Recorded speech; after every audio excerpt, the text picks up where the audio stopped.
trade paperbacks, lock into the I am joined by the amazing Allison O'Toole, Dan Price, Andre Owen, Fred Kennedy, Chip Zdarsky. Chip, thanks for coming. What's up, folks? I'm your host, Konrad, on Wednesday Night Reviews, and once again, we are happy to have Keith Grachow on for My Sketchy Goodness. Keith, thanks for taking the time once again. Of course, I look forward to it. Glad to hear it. You know what? Just to start, because this actually I was thinking about what we were going to talk about today earlier, and just to start off with, I think what I want to ask is simply, Keith, for all the artists out there watching with us now or sometime in the future, who are thinking of taking on commissions, thinking of working professionally, I guess what I was curious about was, what are the questions that need to be asked that some rookies don't know in order to be able to convey the final message correctly? That's a good question. So before we get to that, I just wanted to share my screen. I figure I had started laying out a page of Saltwater, issue number 5, a couple of videos ago and pods ago. And so I figured I can show the progress of that page. Again, no questions about what it's about, but I can work on it while we chat, especially since I'm under deadline to get these pages done. And I figured, well, you know what, I couldn't. When I show it to you, you'll know why I kind of went out of order with this page, because it's a lot, and the other pages I've been working on, I can get like 3 pages in a week, or in a day. I'm sorry.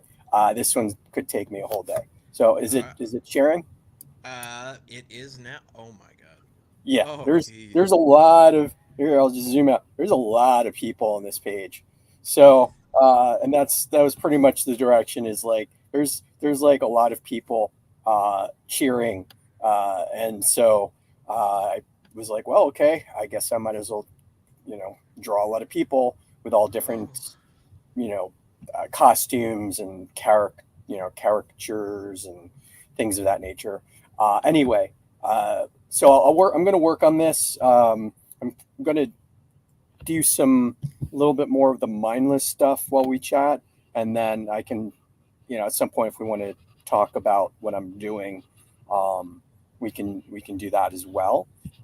Sure. But okay, so going back to doing commissions, and this is a really great question, because I think that every artist approaches this a little differently, I'm sure. And I've approached it in a very business-like way for the most part. And there is a different kind of commissions I do. So I'm going to preface this conversation with commissions you may get from somebody who wants something done that would require you to take more than like 30 minutes to work on it. So it's not a convention commission. Convention commissions, I generally, I don't like doing any more than taking half an hour or 45 minutes to do those. And that's why my price point for those are a bit lower in regards to, I'm just doing something almost like a sketch. Sometimes I'll take them home with me if it's somebody I know and I can see them later on. It's not a big deal. But those commissions, generally speaking, all I do with those is I take the money up front and I tell people you're welcome to check in on me while I'm working on it. And it's also with the understanding that you're going to get what you get, right? I don't do refunds for those. I don't, if I've never had an issue with anybody in the decades I've been doing those kinds of commissions. So most people have that understanding where they're like, oh yeah, it's whatever I get. I just love getting a commission from somebody at an artist at a convention, right? Yeah. And that's kind of the vibe. Now, commissions which are more intricate, where they may be something that could take you a full day or a couple of days to work on. There's a lot more detail in the commission, the size of the commission. And the other thing is it something that is like an IP, or is it like, am I doing caricatures of living people? So those things can vary the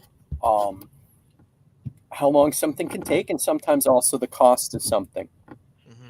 And as I said before, I take those in a very business-like way, which is to say that I have a contract created for them, and I go through the contract with the prospective client, prior to actually getting them to sign the contract, because I want them to know what they're going to get themselves into beforehand. And those commissions can run anywhere from a couple $100 to $1,000, right? More, depending on if it's something I've done really large commissions that would require a lot more potential planning and detail. And the pricing, unfortunately, I wish there was like a standardized pricing list that all artists can refer to. I mean, there are guides that exist for graphic artists that they can use as a baseline, and I'm sure that there are artists that have posted their price lists online so that they can kind of get a reference as to how much they should charge. But my feeling is, when you're thinking about how to charge somebody something, you want to, first of all, the first qualifier is that you're a professional now. Secondly, what that means is that regardless of whether you've gone to school for it, or whether you know, maybe you're just beginning, but you have some skills that you've learned, you're a professional taking on this job, and as such, you need to charge appropriately for it. And there may be lower end tiers for what a professional would charge, but if you have to charge more than the minimum wage per hour, you have to make sure that you have to make sure that you're charging with the intent of like how much your overhead is for something. If you're I mean, you could build it in, but or you could have it as separate, but you may charge certain supplies if somebody's asking for certain. So, for example, if they're I sometimes do a commission where somebody wants like a canvas wrap, and I have a company that I go to that I know does good quality from my art. And just again, another thing to mention is I'm mainly a digital illustrator. So oftentimes when I do a commission, it's a digital illustration of that. So if somebody wanted to get like I do like an art print, and I can do up to like I generally just do either like an 8.5 by 11 or 11 by 17. But if somebody wanted like a canvas wrap that's larger than that, they would have to pay for the canvas wrap cost. And I don't like charge too much more than the cost of what I'd pay for the canvas wrap. It's just generally like any of my fees that I have to pick it up, or whatever, that kind of stuff. Anyway, yeah, exactly. But there's other things too. If you're a sole prop, or you have an incorporation, you have overhead, and so therefore you're not making like a salaried income.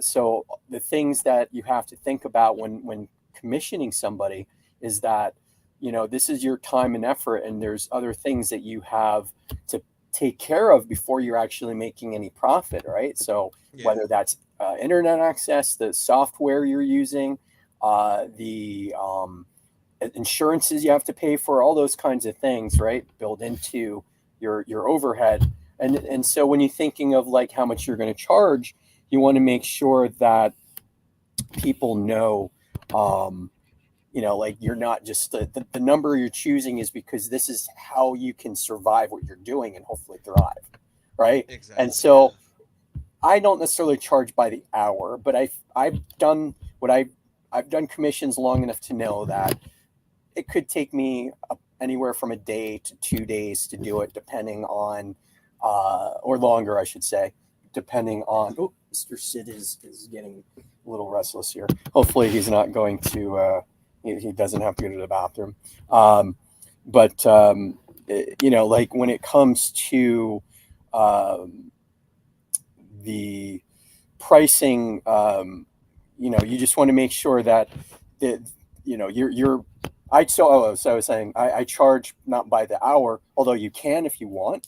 I do it by the commission, and I do it according to like how much detail, like how many figures, is there background, that kind of thing, the size of it. And then from there, what I do is I have an understanding of how long it's going to take me generally, depending on, usually the back and forth of it isn't too much extra work. So I have a pretty good idea of how much I'm going to be charging because of that. And that's where my pricing has come from. Right. And having done this for a while. So as I said, I charge anywhere from like a couple $100. This is including tax, to 1,000 or something. That could be more depending on the extra materials needed. Awesome. Really quick. Yeah, sure. We've had some YouTube comments from Samarama saying, "Hello, guys." Hello. We chatted with them a little bit, and then they asked, "Keith, what are you drawing today?" Okay, so as I had said before, I can't really say too much of what I'm doing. It's from the latest issue of Saltwater, which is issue number 5. It's a page that deals with a lot of the. These are not any main characters, I can say. These are just like a general field of characters. So I had like carte blanche to do whatever I wanted with them. But some of the guidelines were that they're soldiers, or they're sycophants, or they're kind of like they're cheering to like the king, right? So there's going to be some. I haven't. That'll be in another. A little bit later, I'll maybe add like tattoos or things signifying like their allegiance to the king. But right now, what I'm doing is I am just. So I've already, as you can see, if I zoom out a bit, I've inked this all out. There's probably about 100 people. I haven't counted. I have no idea. But that was the part of directions. Like there's like hundreds of people in the crowd. So I'm like, well, I'm going to draw as many as I can. It's a bit of a fisheye. So we're looking down on them, and then the lighting is it's inferred lighting, like in other words, you're not actually seeing any direct light sources, but the way I'm thinking about it is there's light sources all around them, but mainly some of them are coming from below them, so they're going to be uplit a little bit. Some of them are going to be coming from like the slightly to the top of them. There's no like overhead lights, so it may give it. The way I'm thinking about it is I may just like the people in the background, and I could probably do this real quickly just to make it a little easier visually. So they're going to be a bit darker, right? They're going to because they're receding in the background a bit, and just to give it a little bit more of a depth feeling that there's a lot of people. Something like that. And then the people in the front are going to be a little bit more bright, in regards to lighting. Anyway, I can get into that after, but thank you for the question. I appreciate it. Hey, Mike. Mike's he's a writer, and Kevin is also watching. Mike is a writer that is just came out with a Armored. It's a really fantastic comic series. Yeah, there you go. Issue number 2 is out now, I think. Mike can correct me on that. Yeah, okay. I know. And he's and then Kevin, how you doing, my friend? New York, busy, see hundreds of people looking up. That's an hour or two. Yeah, an hour or two. Yeah, like if I were charging, if I were getting commissioned for this, I would charge quite a bit more. I'd probably have somebody. I've never had anybody say to me, "I want you to draw 100 characters in the commission." I've had like upwards of like 15, but that's pretty beefy still. Yeah, it's a lot. And I generally, like, I don't charge. After like the first 6 characters, I just have like it's like $800, and I'll draw about 15. But the thing you have to understand is that means you really have no background. Right. Yeah, now you're just getting characters. Yeah. Anyway, going back to commissions.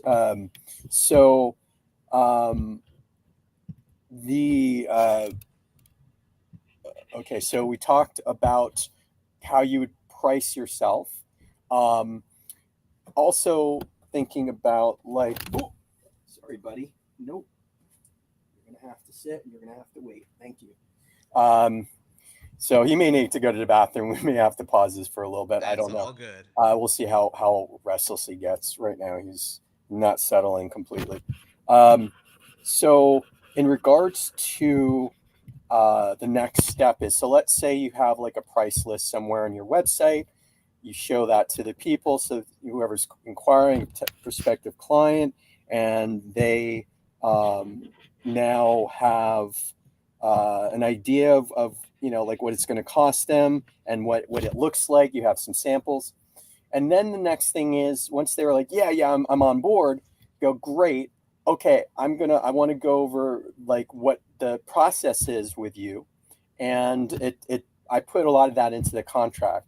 And essentially, just to go over that real quickly, the contract is to protect not just you, it's to protect both of the parties. It's supposed to be fair to both parties. And so therefore, like what I say in my contract is that you have very specific usage rights to what you're doing. You and I can go into that a little bit more detail. This is the timeline that we're going to work on this.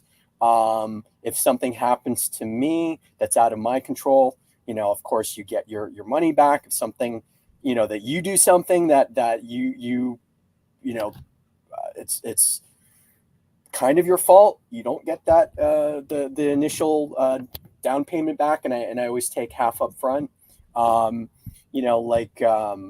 Other things would be if you're going to be, if you, the client, may not be around for a couple weeks, you have to let me know, because if I'm working on this and you're not getting back to me and I'm waiting and waiting and waiting, now I have to move on to something else, and I've set an amount of time for you to work on this, and this is kind of an agreed upon thing.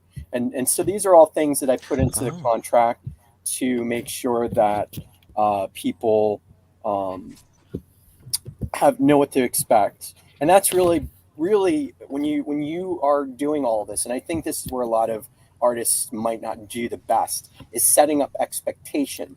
When you want the best scenario to happen, is you have to make sure that the client you're going to have understands the whole process and isn't surprised by what happens throughout and what happens at the end. And that's where a lot of the problems happen, is when there isn't that communication ahead of time, so that the client thinks that they're going to get this, and you never laid it out for them that that's what they were going to get, and then when they don't get what they thought they were going to get, they're angry, and of course now you're thinking, well, I worked really hard on this, how, why are you giving me a problem? And all of a sudden, this is where a lot of the issues arise, because one party thinks one thing was said and another party thinks another. And I see this happen all the time with artists who complain about horrible clients, or clients that complain about artists, because again, they don't set up expectation, they don't communicate properly. So I always make sure that all of that's taken care of ahead of time. I have it all laid out in the contract. We have a phone consultation or video consultation, and I go through it with them. so they understand what to expect. And then once that's done, then they sign it. Then they put in their half deposit, or if there's some kind of payment plan, we do that. And then I let them know when I'm going to start on the project, and they understand. There's certain steps that they're part of, and then there's certain steps that once I finish, they have a few little things they can tweak. But that's about it, right? Yeah. But it's all set up ahead of time so they know what to expect. I've been doing this over a decade, and I've had like maybe one or two clients where things were not what they thought it was going to be, and I had to create rules that I added to my contract because of that. And so, it's one of those things where I've learned from my mistakes, but I've learned that this should be a fun experience for everybody, and I don't really stress too much about it because I know that so I'll give you an example. So I had a client recently who I essentially explained to them, like, okay, so when I do a sketch, I'm going to show you like the sketch. I'm going to email it to you, and it's going to give you a really good idea of like what it's going to look like. And it's usually I should explain, I do personalized illustrations. That's what I call them. And it's people who they want themselves in some kind of commission, but as themselves kind of like cosplaying as like Wolverine or whatever characters that are in the zeitgeist at the moment. And it's with like a family member or a friend or boyfriend, girlfriend, husband, wife, that kind of thing. And so when I send them the sketch, if like, let's say I don't get the face quite right of the husband, that's their opportunity to let me know. And I very explicitly explained in the contract how many times they get like changes before I'd have to start charging. Yes, and that is huge. Like for me, even like doing freelance video editing, right? Like because I've made a lot of ads for Kickstarter for people based on their comics, and then additionally, people's apps, their board games, and whatever they were kickstarting. Once they figured out I could make a trailer for it, they were like, "Can you do this?" And what I found really quickly was like early on in doing that, I took on a couple clients from Fiverr, and one of them was like, "Oh, I want like a 1 minute to 90-second video." It was $100, and I went through. I sourced all the footage that I could. I created stuff that I had to, and I put it together, and I provided it to them. And like I'd walked them through before for my process because like you said, clarity is a huge deal. Where I was like, okay, cool. So once you commission me, we'll meet. You'll tell me your idea. You'll provide me any footage, any ideas, concepts, whatever. I will then create a mock-up within 3 days of the video, and then we'll start editing from there and change things. And this one guy got back to me with like he had the idea and we were great, and then when I sent him the video, he was like, "Well, why haven't you licensed any footage?" And that for me was like, okay, cool. I need to make it very plain and clear that for $100, I'm not going to license footage for $20 to $30 for 5 seconds of video. Yeah. And that was the thing that like yourself, like I immediately put into my write up and my explanation of like, hey, I don't. If you have a specific clip you want used, great. If you're going to give me a budget, great. Otherwise, expect it to be all basically license-free source stuff that you just credit. And like when it comes to, like you said, the revisions, I actually think I was being extremely lenient where depending on the length, I would generally allow 3 full revisions. So if I sent you a 1.5-minute video, you could sit down on like with a WordPad or Microsoft Word or whatever and go, okay, cool. At timestamp, 5 seconds, change this. At timestamp 10 seconds, change that. And I would allow them up to 3 of those, and then after that, I would charge basically 50% of the original discussed cost, because at that point I'm making almost a second worth of video. That's how much work it is. But yeah, it's interesting and a fun question. Kevin Mankelo of Mad Quill Comics has asked, "What percentage do you ask for up front?" I will do generally. I do 50% generally. Now, here's the thing: if somebody wants something done, let's say in 3 or 4 days, for sure, 50%, right? Oh yeah. If and also if it's the other way I look at it too. Let's say it's a $200 commission. It's a single figure of them dressed in some, whatever, 8.5 by Yeah. 11 size. And those are like I did a like somebody's D&D figure, their Oh, avatar, cool. right, for a couple $100, right? And so with that, I will if because it's $200, I'm like, listen, I have to take 50% of this now, and then the 50% prior to it getting printed, and that's important. So once they've Oh, got an email with the finished illustration and they've approved it, and they're basically like, yeah, it's good to go. I'm like, great. Now you have to pay the rest before it goes to print. And it's a trust thing, but I have so many clients. If I've never had this happen, most people are like, yeah, that's fine. But I mean, hypothetically, Slim is like, how do I know I'm ever going to see you again? You go, well, I'll give you a bunch of clients that would be okay with me, yeah. like so.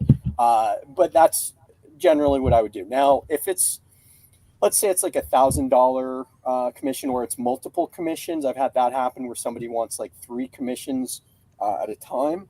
Cool. Very cool. So it could be in the thousands of dollars. I can divide it up into a payment plan for them. And again, though, the way I figure it is this: how much money I want up front. So first of all, if you take something up front, it's non-refundable because Yep. it's admin fees. You're essentially setting aside time. So you could have been, I've had situations where I've had to turn down work because I have too much work to do. And if you had somebody cancel on you, go, oh, I don't want this anymore. You go, well, I still have to keep that money because I turned down work because you decided you didn't want to do this anymore. And I've had that happen before where somebody's decided to cancel on it. Mm-hmm. And so that's a non-refundable fee. Now, again, like if somebody wants to pay half down up front, you can be a nice person, go, listen, I'm going to keep a few $100 because I put aside time for this and I could have taken other work, but it was also, Yep. you gave me like $700 or $800 down, and whatever that is. You could be a nice person if you want. That's up to you. But generally speaking, whatever you're taking, that's a non-refundable deposit. And it's in the contract. So it's if anybody questions you, can go, it's in the contract. Paperwork. Yeah, exactly. And if they didn't read it, that's on them. That's not on you. Oh yeah. And then I do offer like payment plans if somebody wants to break it up a couple of times, especially like they sometimes they'll pay me a couple of times before I start the project because they're get paid every 2 weeks, and whatever it is. I'm okay with that. I'm pretty flexible with it as long as they're clear to me as to like what's going on. They communicate what they want, and in that situation, I'm always happy to oblige them. I want them to be comfortable about it, right? Mm-hmm. But it is important that I take the money, the final payment, before it gets to print, because I mean, if somebody pays you after, well, if you've printed the thing up, so you've spent money printing, Yep. you've worked on it, and they still owe you money for all the work you've done, and then they decide, oh, this isn't what I wanted, and whatever, Yeah. and all of a sudden you're like, okay, how do I get that money, right? So I always take that money, and Exactly. because I'm digital, it's that's the bigger reason, because they actually get an email with the finished digital illustration, although there's a watermark on it. I don't know if somebody's going to print it out and put it in a frame with a watermark. They may do that. Who knows? So I'd rather, I have to make sure that I get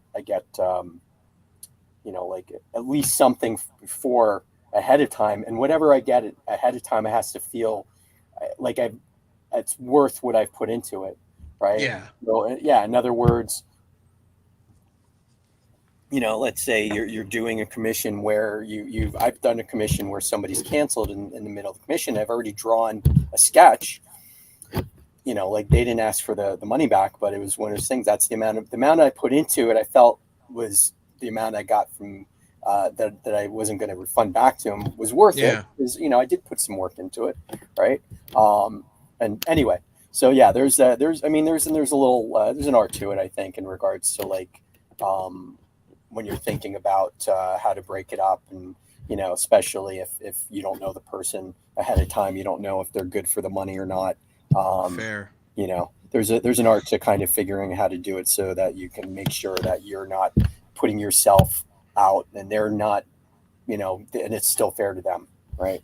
Yeah, exactly. Like one thing that I ran into, I was editing an episode of something, and the client wanted ultimately 5 episodes, and the first episode was very straightforward. They gave me the script. It had all the cues on it. I lined all the footage up, put in transitions and effects and sounds, made it sound good and look good. And I was like, cool.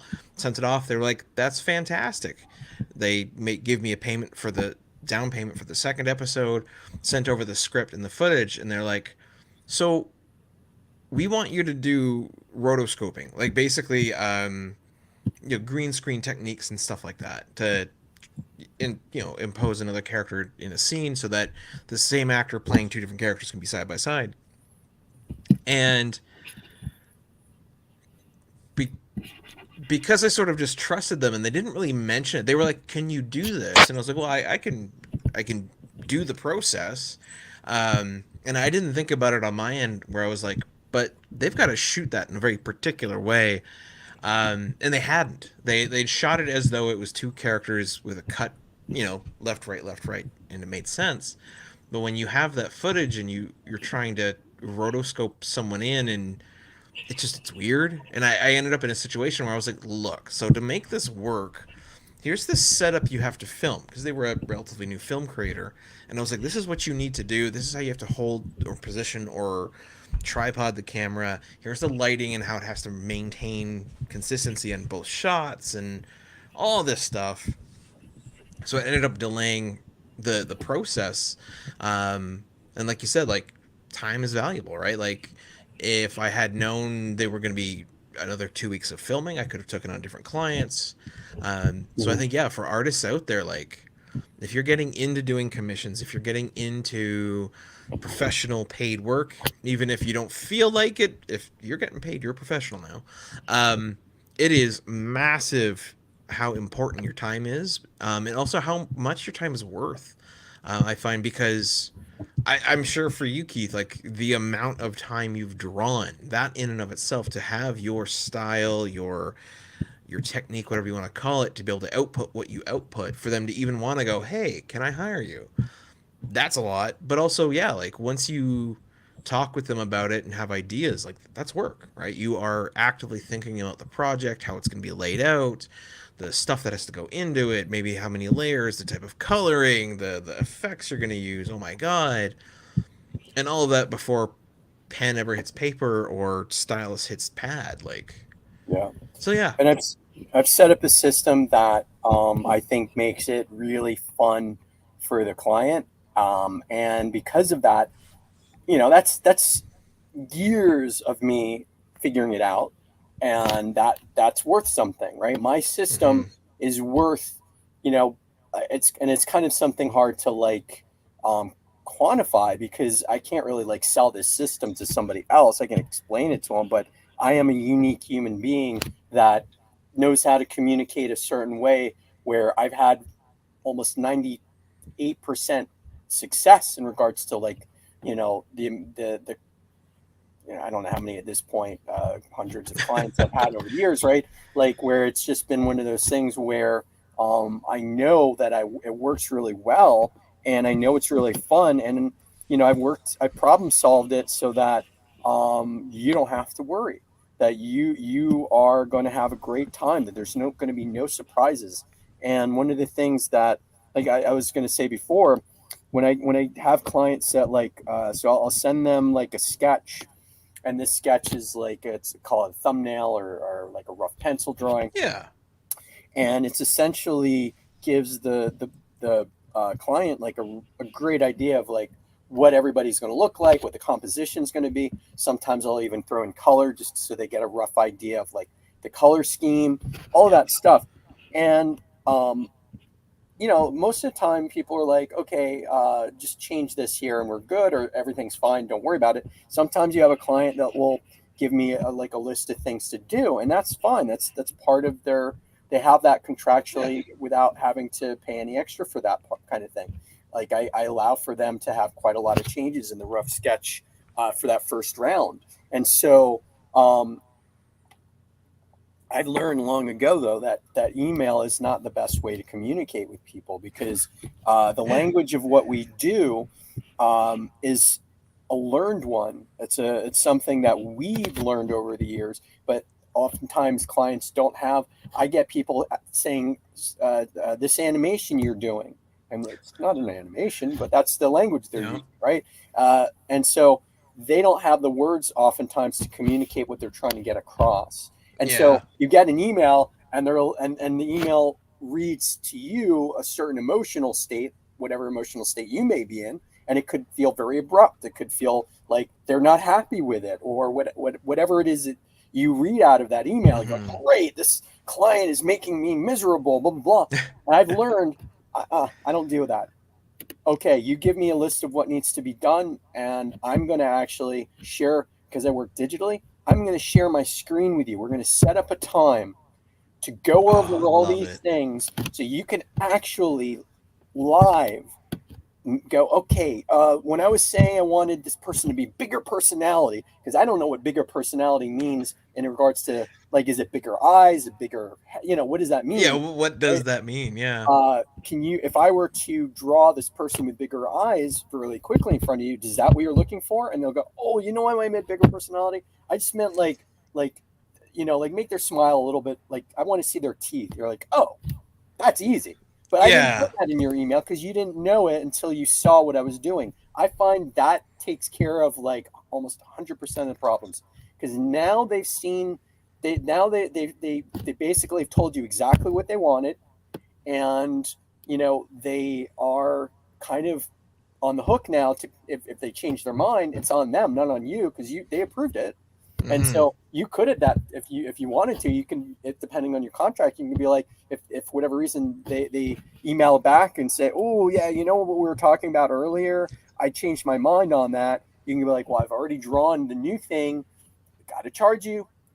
That's part of the, and most of the time people are pretty much, yeah, I know, that's on me, right? So it's one of those things where sharing my screen has allowed for me not to waste time, not to get upset about like whatever the client is asking me to do.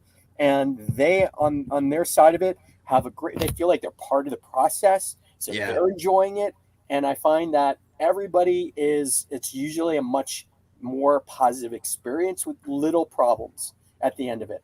And so like that's a really important thing to set up that expectation, so that they can see that they know that at any time they have an opportunity to look at, if they have some kind of thing they want to change, they know that there's not going to be a huge stress with it, because you're sharing a screen with them, right? Yeah. And I oftentimes afterwards they're like, this is really fun. I didn't know what to expect, but yeah, this was a nice experience, and I'm really glad I did this. This is oftentimes they're more excited about the experience than the people receiving the gift sometimes. Yeah. Like, they're the ones that are like, they because they've been part of it. They've been part of the creation process. Yeah, they have a little bit of ownership on it. Exactly. Yeah, like that. You cannot underestimate the amount of joy you can bring people just by like letting them in. Because like I had a number of clients where and again, this is like 60-second little Kickstarter videos. It's not a big deal to make anyway. And they maybe some of them would be like, oh, hey, I'd like to hire you. Here's my script. And I'd say, cool, let's do it. I'd have a meeting with them, and then I would send them a first draft. And the ones that didn't want to meet, I found them to be like, oh my God, I don't like this, and I want this change and this change. But yeah, like, um, what I found, there was I can't remember the name of it now, but basically there's a platform out there. There's a free version, a paid version, but it allows you to upload a video and play it for people, or they can just go to the link and play it. They can hit pause, and then they can write their comments. So what I would do is I would do that. I'd hop in there, watch them doing it live, but also do like a video call with them, or even just sometimes an audio call. And yeah, that way they can be like, hey, so like in this scene when this character does this, can we, XYZ, whatever little thing. And it's like, oh yeah, no problem. And then I can show them, sometimes when we're screen sharing, I can show them the video itself, given buffering. And yeah, something about that, allowing them to just see the process, it brings people into the art or into the videos or whatever in a way that just having the final product, which is still fabulous, and obviously they want their art. But yeah, letting them in on it, just I find, yeah, it makes them feel a part of it, connected to it, have some sort of ownership over it. It's not now just a thing that's out there in the world, but it's a thing that they were a part of. And that's special. Yeah. Yeah, and then the thing I talked about, the usage rights, which I said I was going to get back to. Yeah. So it's in my because I do work digitally. It means that somebody can get like technically if they wanted a file of the image I created for them, and that costs more if they did. But the usage rights, I make it very clear, which is I'm going to print something out for you on my art printer, which I trust because I know the quality that I get from it, and it's a high quality. I don't allow for the person to print it on their own unless they're willing to pay quite a bit extra because that becomes then the usage right you have to file at that point. And then I have no control over what you do with that file. You can take so I draw like you as, let's say you commission me for, just to simplify this, you want me to do a D&D character for you. And this character, it's yours. You're using it for, like your role playing, and that's it. And I'm like, sure, great. I will print something for you. I also get you social media images, like low res, so you can use them on, Facebook and Instagram without any kind of watermark, other than maybe like a glaze or something, so it can't be, scrubbed. But if you're like, oh, I want a high res image, my first question to you is, what do you need it for?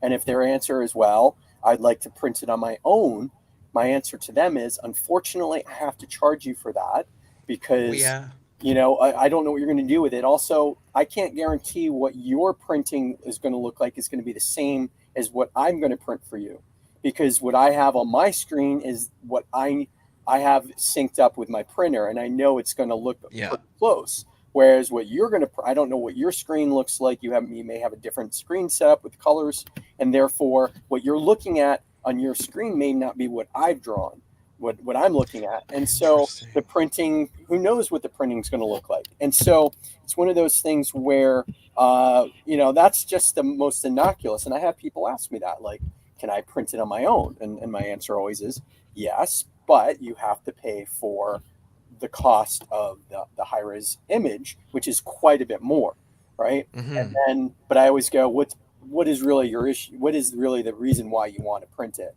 And then sometimes it just, they have an idea in their head. And then once you kind of explain to them what happens if they, print it on their printer, they're like, oh yeah, I never thought about that. Right. And then they're okay.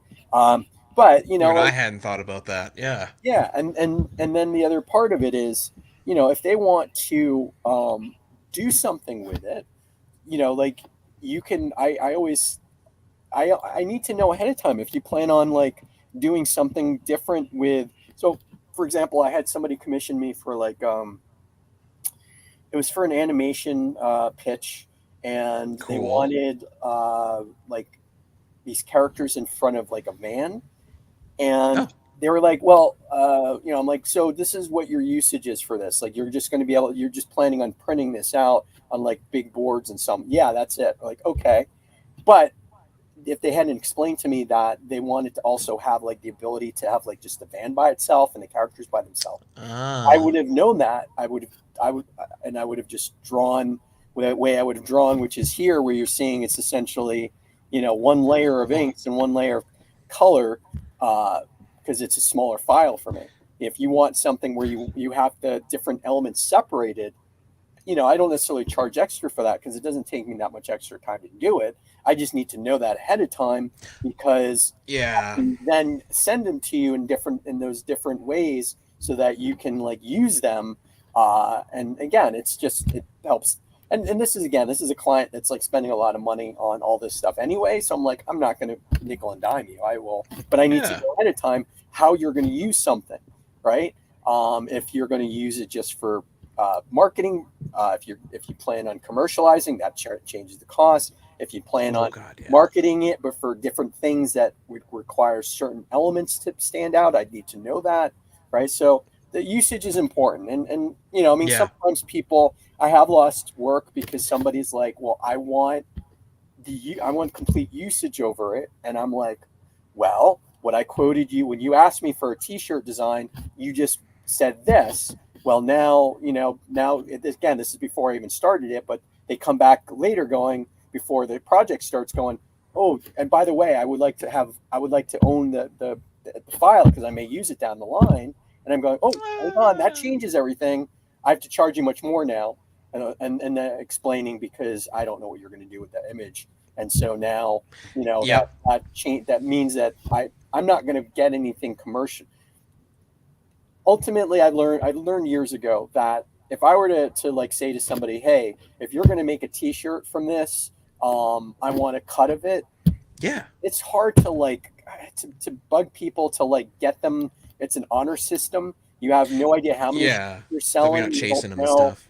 if they're making money a year or two from the time that it becomes a real pain in the butt. So I just figure it's easier for me just to go, listen, I don't want to deal with that.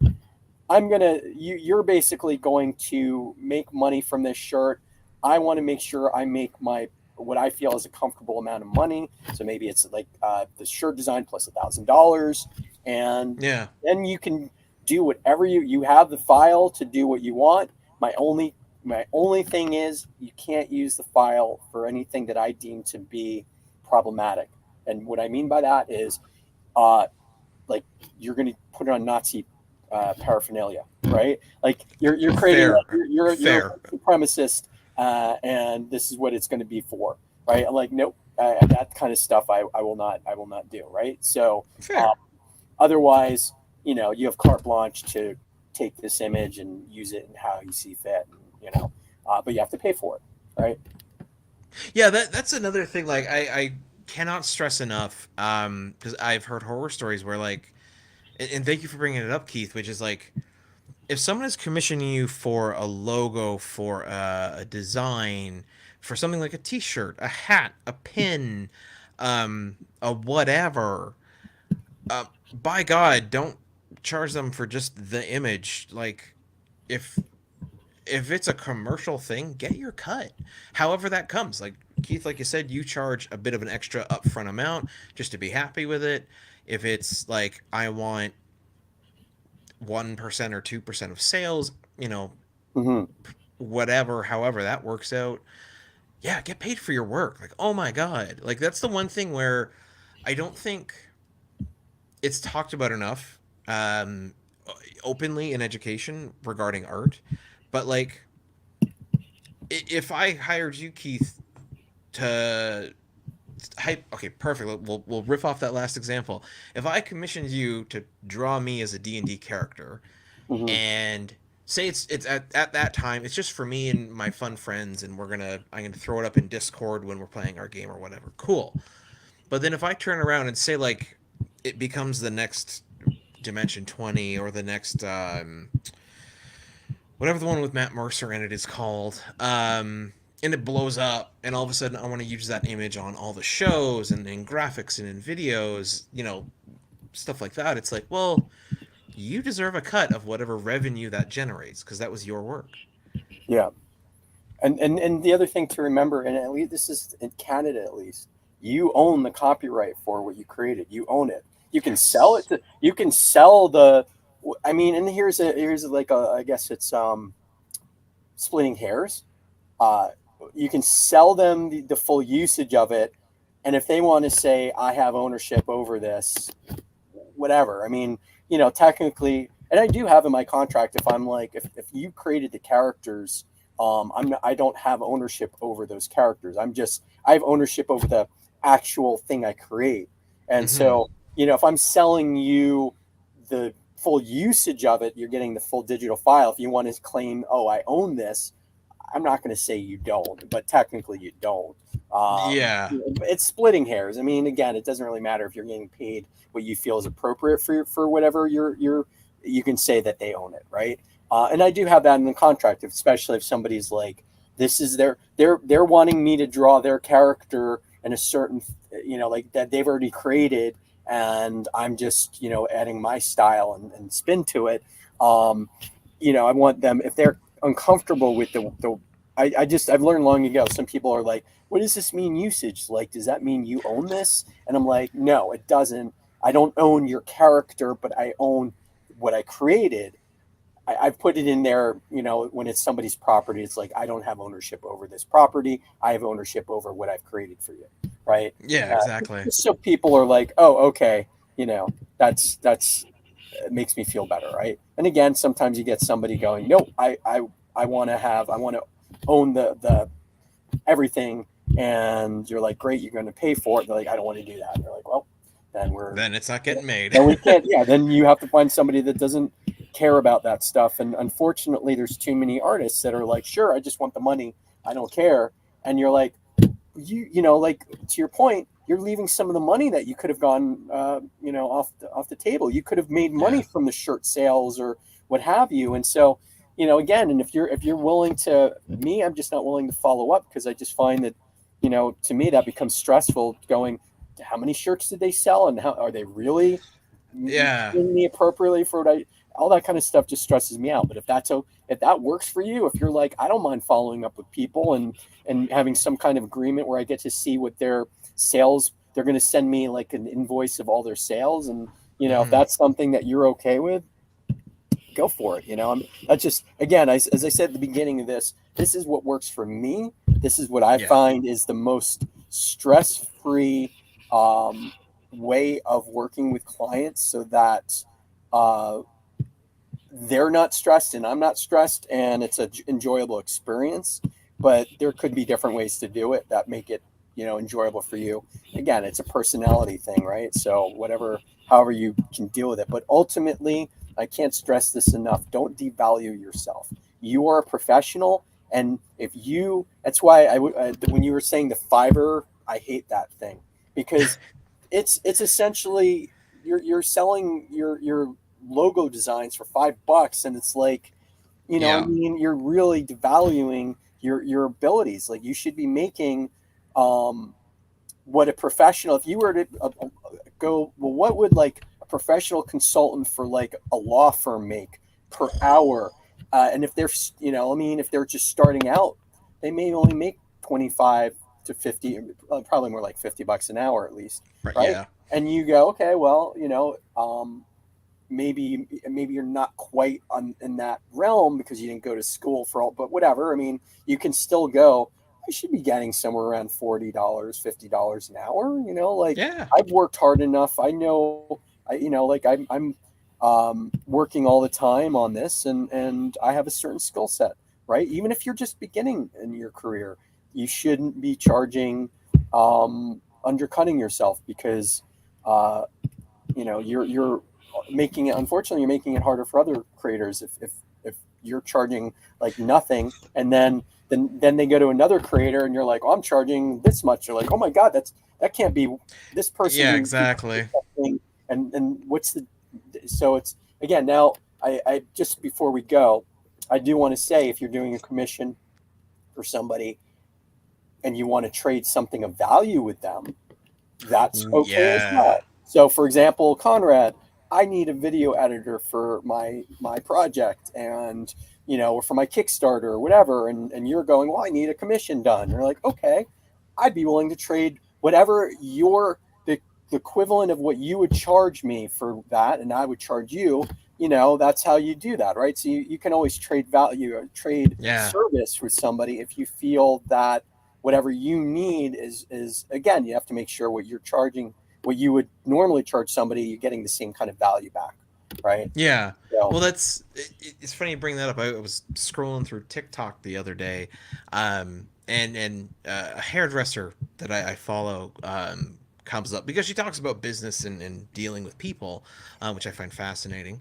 And yeah, one of the things was like, I guess a client had overheard her not charging somebody for a specific service that client was then getting, the following 30 minutes. And they're like, well, why can't I, give you something of value instead of money? And they're like, well, that previous client gave me a tattoo, and so I did their hair. And it's like, it was equivalent exchange there. Whatever they were going to charge for the tattoo, that's what they got in hair work.